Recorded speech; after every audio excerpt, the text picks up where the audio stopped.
Welcome to Asia Ghost Stories, where chilling tales of hauntings from across Asia are brought to life in the eerie whispers of the night. Today, we delve into a horrifying legend, where sacred forests are not just a haven for nature, but a deadly trap for those who dare to trespass. This is the story of the Forbidden Forest of Death, a forbidden woodland shrouded in mystery, where the whispers of lost souls still echo. Now, let's begin the tale.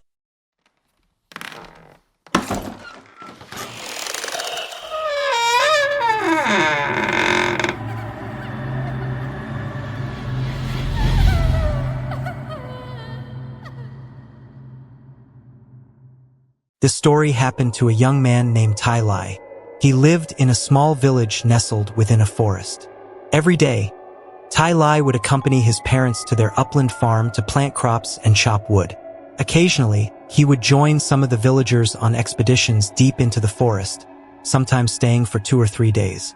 He loved these trips, learning about new medicinal herbs and occasionally hunting wild animals to bring back home. Each time, Tai Lai felt a thrill of excitement. These new experiences fueled his adventurous spirit. One day towards the end of the rainy season, Tai Lai was playing in a meadow when he heard that the young men in the village were planning a boar hunt in the forest. He ran home immediately. He had to plead with his parents before they finally agreed to let him go. They worried about sudden rain and the dangers of the forest, especially since no adults would be accompanying the group. However, seeing Tai Lai's enthusiasm and knowing he had been to the forest many times before and had some understanding of the wilderness, they relented. The group set off into the forest. Leading the way were 2 brothers, a Tu and a Su, considered the most experienced of the group. They often accompanied their father on hunts, and their father was renowned in the village for his hunting prowess. The brothers' house was adorned with the heads of buffalo, wild boar, deer, and gaur, rare trophies from the deep forest, which reassured the parents of the other boys. The hunting party consisted of 5 young men, most of them novices like Tai Lai.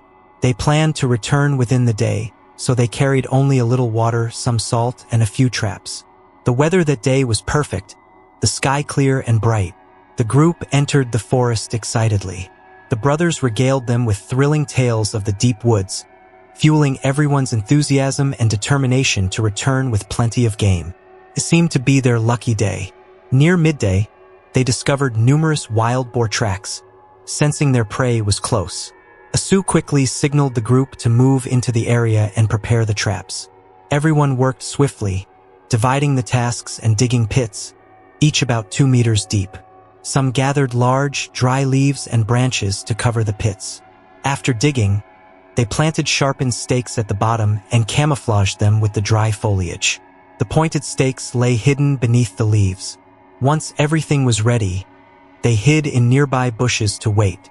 A short while later, just past noon, a Sioux's prediction proved correct. A large boar stumbled into one of the traps, falling into the pit. The long stakes impaled its neck and belly, blood spraying everywhere. The boar squealed loudly, its cries echoing through the forest.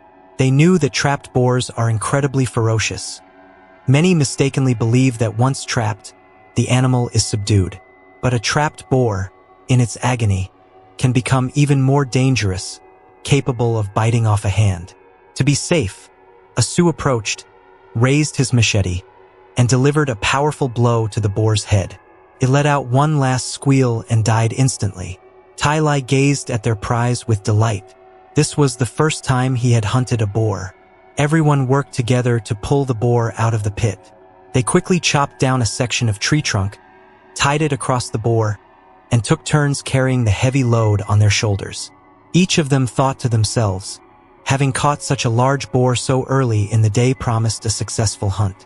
They continued their journey, their laughter and chatter echoing through the forest. As they passed a line of large trees near a stream, a Tu suddenly stopped. He held up a hand, signaling the others to halt. He stood still, closed his eyes, and listened intently. He could hear the rustling of leaves in the distance. His instincts told him an animal was approaching, likely coming to the stream for a drink. A Tu told the others to retreat while he crouched down and sharpened a long, slender stake. He then concealed himself in a large bush at the edge of the stream. The group waited, holding their breath as they watched Atu. A moment later, they saw a small deer approach the stream for a drink. They exchanged grins, anticipating another prize. Quick as a flash, Atu sprang up, aimed carefully, and hurled the stake. It flew towards the deer, striking it squarely in the belly. The deer collapsed, blood gushing out and flowing into the stream. It thrashed in agony, its cries piercing the quiet of the forest. The small deer struggled helplessly. The more it struggled, the more blood flowed, staining the stream crimson. Seeing the deer still moving, Atu rushed forward and delivered another blow to its neck. The deer's eyes widened before it went still. Having secured such impressive game in just half a day, everyone was elated.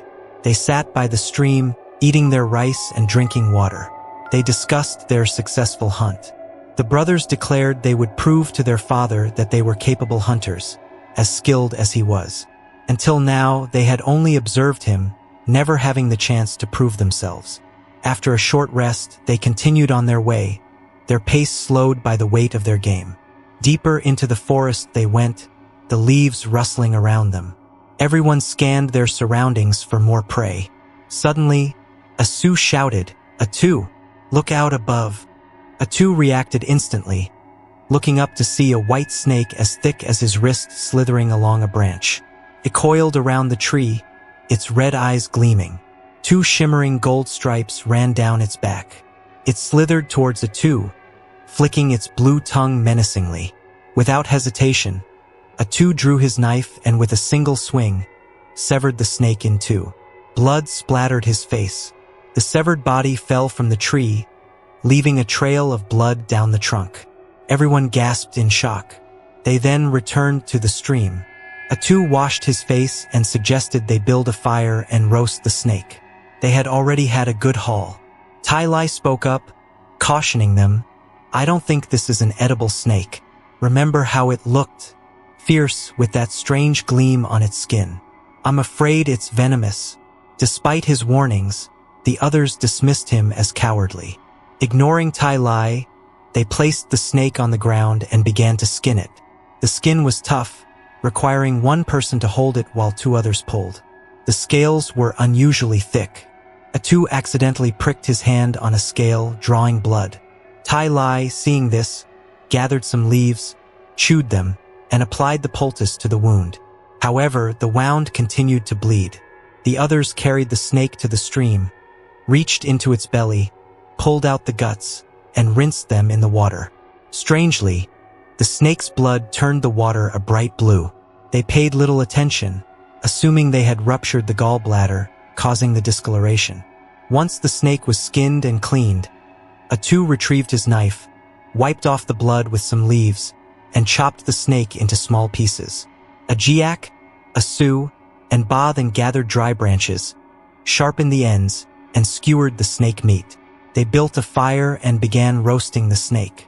Ba then declared it delicious, remarking that it was his first time eating snake. Ajiak offered Tai a skewer, but he refused and walked towards the stream. He lingered there for a while, returning only after the others had finished eating. Once everyone had eaten their fill, they resumed their journey. They hadn't gone far when they were startled by the sound of thunder, sometimes close, sometimes distant. The thunder grew louder, signaling an approaching storm. Atu waved for the group to turn back. If it rained heavily, they would have difficulty finding their way out.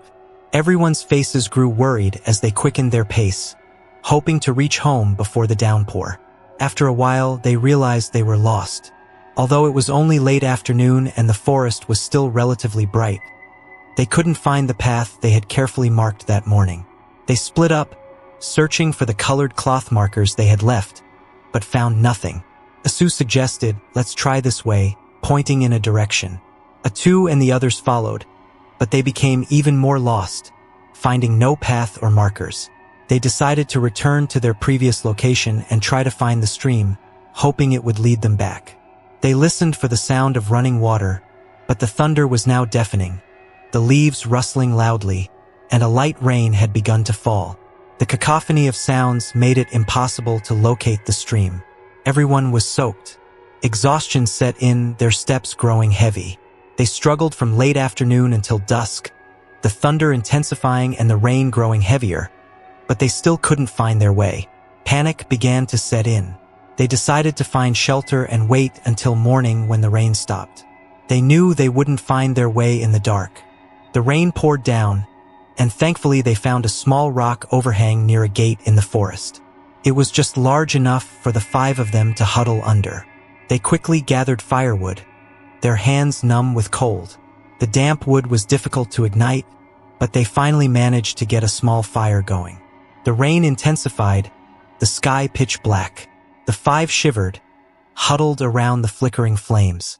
Soon the fire died. The rain came down in sheets, the wind whistling through the cracks in the rocks. They all shivered uncontrollably, their teeth chattering. The night was cold, and everyone began to suffer from severe stomach cramps, vomiting violently, some even bringing up green and yellow bile. Exhausted from their ordeal, they eventually drifted off to sleep. Only Tai Lai remained awake. He sat with his eyes closed, head down, hugging his knees, unable to sleep.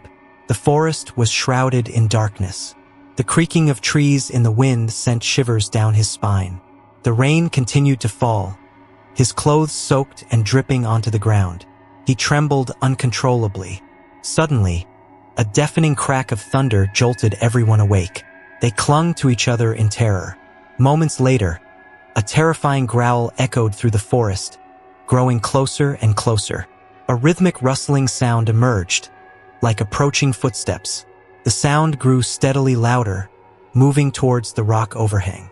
The sound of footsteps on the forest floor grew louder and louder, circling around them, causing the entire group to hold their breath, not daring to move a muscle. However, those footsteps only dared to linger outside, not venturing any closer. A steady murmur of hushed conversation arose, as if a group of people were talking amongst themselves. Moments later, they heard the sound of women laughing boisterously. The group turned their eyes towards the cave entrance, and suddenly, they saw a pair of large, blood-red eyes, shining like stars, staring fixedly at them from outside. A shadowy creature, its form indistinct, gaunt and thin, approached. Its shape resembled a human, but it walked on all fours, its paws patting softly on the ground. It crept closer and closer to the cave.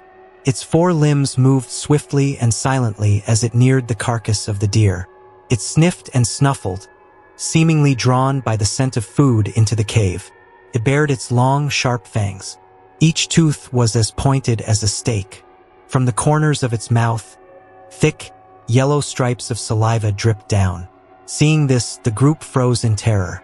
They clutched at each other, too afraid to even breathe, watching as it tore into the deer. The sharp fangs ripped through the flesh. It flicked out its long tongue, lapping up the blood and chewing on the bones with a sickening crunch. The sounds echoed loudly in the cave, draining the color from their faces. Their hearts seemed to stop beating. After a while, having eaten its fill, the creature left. Its footsteps gradually faded, then disappeared completely. Only then did the group dare to breathe again. They looked at each other, but no one spoke, afraid to make any movement or sound, lest they become the monster's next meal. Although exhausted, hungry, and cold, they didn't dare to sleep. They huddled together, hugging their knees, and waited for dawn. When the first rays of sunlight finally pierced the cave, they dared to move and crawl out. As they emerged from the cave, stretching and taking in the fresh air, preparing to set off, Tai Lai noticed that a Jiak, one of their group, was still inside, refusing to come out. They called to him from outside, but he didn't respond. Seeing this, a 2 rushed back into the cave. He grabbed a Jiak and shook him vigorously, calling his name. A Jiak! A Jiak! Wake up! Let's go! As soon as he finished speaking, a Jiak collapsed onto the ground, motionless. The others, seeing this, rushed into the cave and carried a Jiak outside. His body was pale white, his lips blue, his mouth gaping open, rigid. His eyes were wide open, staring blankly. Ajiak's body was lifeless, his limbs stiff like a corpse. Everyone trembled in fear at Ajiak's sudden death. Just last night, he had been sitting beside them. They couldn't understand how he could have died so suddenly. Asu approached and tried to close Ajiak's eyes, but they remained wide open. He tried again, but to no avail. Then, 2 streams of bright red blood flowed from the corners of Ajiak's eyes and quickly congealed. Seeing this, Atu ripped a piece of cloth from his shirt and tied it around Ajiak's eyes. They chopped down a sturdy branch, tied Ajiak's body to it, and prepared to carry him away when suddenly, a wolf emerged from the thick undergrowth. It rushed towards them and stood before them, letting out a terrifying howl. Its eyes glowed fiercely as it stared at the group. They retreated a few steps, fearing it would attack Ajiak's body. They formed a circle around the corpse, machetes raised defensively. The wolf howled again, baring its sharp fangs. It crept closer, belly low to the ground, and tilted its head, looking at them. Unsure what to do next, the group watched in horror as the wolf suddenly lunged at Atu, knocking him to the ground. In his panic, Atu dropped his machete. The wolf stood over him, snapping and snarling, tearing chunks of flesh from Atu's body. Blood spurted from his stomach in bright red jets. His intestines spilled out onto the ground. Atu tried to push the wolf away, but it was useless. He had lost all his strength. He could only weakly grasp at the wolf's legs. His eyes filled with helplessness as he submitted to the attack. His eyes widened, and his grip loosened.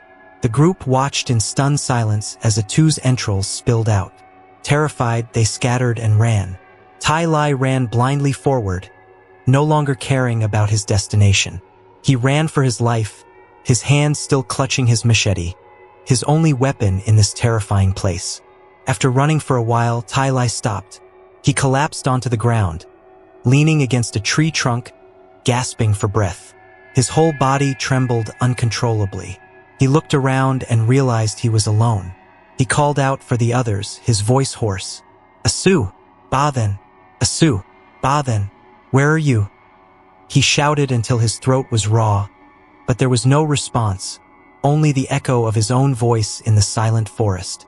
Tai Lai closed his eyes and sighed, the image of Atu being mauled by the wolf flashing through his mind. Atu's death would likely haunt him for the rest of his life. Tai Lai looked around the forest and told himself he had to find a way out. He couldn't die here. He stood up and continued walking, unable to determine his direction, so he looked up and followed the sun. He walked on hopelessly, unsure if he would ever escape. After walking for a distance, Tai Lai heard a rustling in the bushes. He froze, backing away slowly, his footsteps light on the leaves. He scanned his surroundings nervously, his grip tightening on his machete. The rustling grew louder. Sensing something approaching, he raised his machete defensively. Suddenly, Asu burst from the bushes. Both of them nearly swung their machetes at each other. Seeing it was Asu, Tai Lai cried out in relief, tears streaming down his face. They embraced and wept, overwhelmed by fear and the horror of what they had just witnessed. It had been too much for these young men to bear. After composing themselves, Tai Lai and Asu continued to search for a way out. The sun was high in the sky, beating down on them relentlessly. They had no water or food, and their legs were weak. They walked slowly, step by step. Fortunately, Asu had some experience in the forest and found some wild vegetables for them to eat. They cut down bamboo stalks and drank the water inside to quench their thirst. After walking for a while longer, they suddenly heard the sound of something rushing towards them. Moments later, a herd of wild boars burst out of the undergrowth, sending dust and leaves flying. Tai Lai and Asu ran, glancing back over their shoulders. Thinking quickly, Tai Lai climbed a nearby tree while Asu continued to run. Tai Lai shouted frantically, "Asu! Asu! Climb a tree! They're almost here!" Unfortunately, Asu tripped and fell, rolling down a slope and landing in a deep pit. The boars ran past and disappeared. Tai Lai thought to himself that it was fortunate there was a pit, or Asu would have been trampled to death. He looked around, and seeing that it was safe, climbed down and ran to Asu. To his horror, Tai Lai realized it was the same trap they had set the day before. The boar they had caught had also died in this pit. Asu lay face down in the pit, impaled by the sharpened stakes. He had died instantly. Tai Lai's hands trembled as he turned Asu over. He gasped in horror as he saw a stake protruding from Asu's eye, piercing his throat. It was a gruesome sight. He gently turned Asu's body over and covered it with leaves, knowing he didn't have the strength to carry him. Regaining his composure, Tai Lai looked around. He reasoned that since this was the trap they had set, the way out must be nearby. His instinct told him to follow the path ahead. As he walked, he suddenly stopped. He saw someone lying on the ground ahead. He didn't dare to approach, calling out from a distance, "Who's there? Who's lying there?" There was no answer. Tai Lai called out again. "Hey, can you hear me? Who's there?" Only the silence of the forest answered him. Tai Lai cautiously took a few steps closer and realized the person lying before him was Ba Then. He rushed over. Ba Then's body was stiff, froth coming from his mouth. In his hand, he clutched a half-eaten mushroom. His eyes were wide open, glazed over with a terrifying redness. Ba Then must have been so hungry that he had eaten a wild mushroom, unfortunately, a poisonous one. The deaths of his companions, one after another, were almost too much for Tai Lai to bear. He felt utterly exhausted. A strong, cool wind suddenly blew through the forest. It seemed another rain shower was coming. He continued walking numbly and then collapsed, losing consciousness. In his delirium, he felt someone lifting him up, but he couldn't open his eyes. His body felt limp and lifeless. When he finally awoke, he found himself lying in the village elder's house. Everyone was gathered around him. Tai Lai realized he had been rescued. Tears streamed down his face. The villagers explained that when the hunting party didn't return after 2 days, they feared the worst and organized a search party. They couldn't find anyone until late yesterday afternoon, when they discovered Tai Lai lying unconscious at the edge of the forest. He had been sleeping for a whole day before finally waking up. While unconscious, he had been shouting and screaming, clearly having seen something terrifying. Tai Lai forced himself to eat some porridge to regain his strength. Then, he recounted everything that had happened. After hearing his story, everyone looked at the village elder. He declared that they had disturbed a forest spirit. The snake they had killed was likely a sacred serpent, and they should never have touched it, let alone skinned and eaten it. It was fortunate that Tai Lai hadn't eaten any, which was why he survived. After hearing this, the village elder immediately ordered the families of the deceased to prepare offerings for the forest spirits and a ceremony to call back the souls of the dead. The offerings for the forest spirits included a chicken, sticky rice formed into square blocks using string, hard-boiled eggs peeled and cut in half. After invoking the spirits to attend the ceremony, the village elder dipped chicken feathers into a bowl of pig's blood, sprinkled it onto banana leaves, and confessed their sins. He begged the forest spirits to forgive their transgressions. The elder trembled, his eyes wide. The villagers bowed their heads repeatedly. The parents of the deceased held trays of offerings, each containing a chicken, a bowl of rice, a bowl of tea, a bowl of rice wine, and a bowl of water. On the trays were also clothes or belongings of the dead. As the elder continued to pray, the bowls on the trays began to tremble, the liquids spilling out. Suddenly, a flock of birds appeared out of nowhere, pecking at the rice in the bowls before flying away. The ceremony continued throughout the night until the roosters crowed at dawn. Then, the village elder and some of the young men returned to the forest to retrieve the bodies for burial. Thank you for taking the time to immerse yourself in today's haunting tale. Forbidden forests, wandering spirits, and terrifying legends. They linger, waiting for you to uncover their secrets. If this story sent chills down your spine and you're eager to hear more spine-tingling tales from across Asia, don't forget to hit like to support us, subscribe to ensure you never miss a story, and share the channel with those who crave the thrill of the unknown, just like you. Always remember, what we cannot see does not mean it does not exist. See you in the next chilling tale on Asia Ghost Stories, if you dare to return.